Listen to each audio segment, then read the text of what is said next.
नमस्कार दोस्तों, चलिए जानते हैं देश की आज की बड़ी खबरों को 10 मिनट में। लेकिन इससे पहले आप किस जगह से खबरों को देख रहे हैं हमें कमेंट में जरूर बताएं।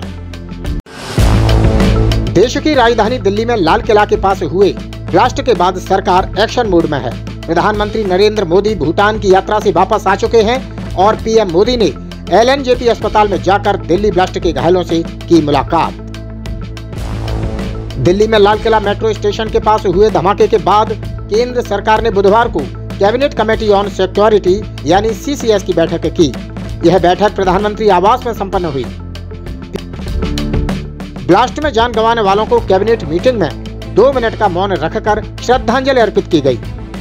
इससे पहले मोदी ने पहलगाम में हुए आतंकी हमले के बाद भी सुरक्षा मामलों की कैबिनेट समिति यानी CCS की बैठक की थी। आज 12 नवंबर को विश्व निमोनिया दिवस है। इस दिन का मकसद लोगों को निमोनिया के प्रति जागरूक करना है। आज नई दिल्ली के आकाशवाणी भवन में लोक सेवा प्रसारण दिवस मनाया गया। प्रसार भारती के अध्यक्ष नवनीत कुमार सहगल भी इस कार्यक्रम में हुए शामिल। भारतीय सिनेमा के हीमैन धर्मेंद्र घर लौट आए हैं। उन्हें बुधवार सुबह अस्पताल से डिस्चार्ज कर दिया गया है। 89 साल के एक्टर बीते 12 दिनों से मुंबई के बीच कैंडी अस्पताल में थे भर्ती। अब घर पर ही उनका इलाज किया जाएगा। यूपी में बिजली बिल बकायेदारों के लिए बड़ी राहत की खबर सामने आई है। Uttar Pradesh power corporation limited यानी UPPCL ने 1 करोड़ 40 लाख से अधिक बिजली उपभोक्ताओं के लिए राहत योजना शुरू की है।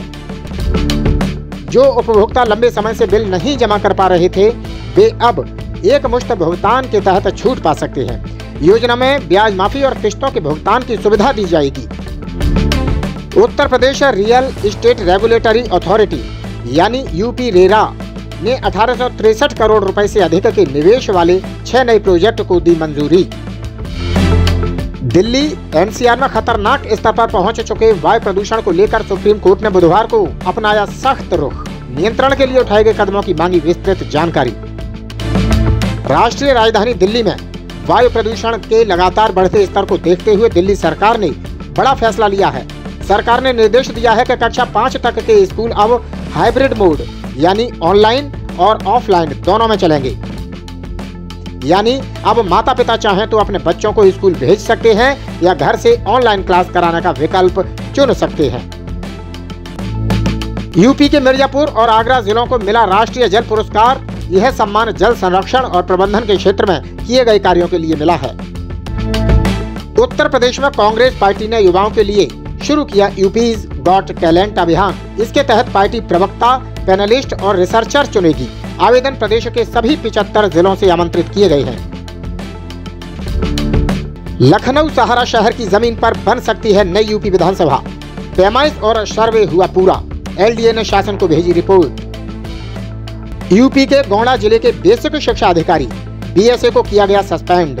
उन पर टेंडर दिलवाने के बदले करीब 2.25 करोड़ रुपए कमीशन मांगने का था आरोप। CM योगी ने दिए सख्त कार्रवाई के निर्देश। यूपी के मथुरा के सुरीर इलाके में जूता चुराई की रस्म के दौरान दूल्हा भड़क गया और उसने दुल्हन पक्ष से बदसलूकी कर दी। दूल्हे के खराब व्यवहार से नाराज होकर दुल्हन ने शादी से तुरंत किया इनकार। यूपी के कासगंज यातायात पुलिस द्वारा यातायात माह के अंतर्गत अभियान चलाकर वाहनों की चेकिंग की गई। चेकिंग के दौरान यातायात नियमों का उल्लंघन करने वाले 311 वाहनों के किए गए चालान। यूपी के फर्रुखाबाद कानपुर रेल मार्ग पर कमालगंज खुदागंज रेलवे स्टेशन के बीच रेल की पटरी चटकने के बाद कन्नौज के सीनियर सेक्शन इंजीनियर रेल पथ की देखरेख में मरम्मत का कार्य हुआ शुरू।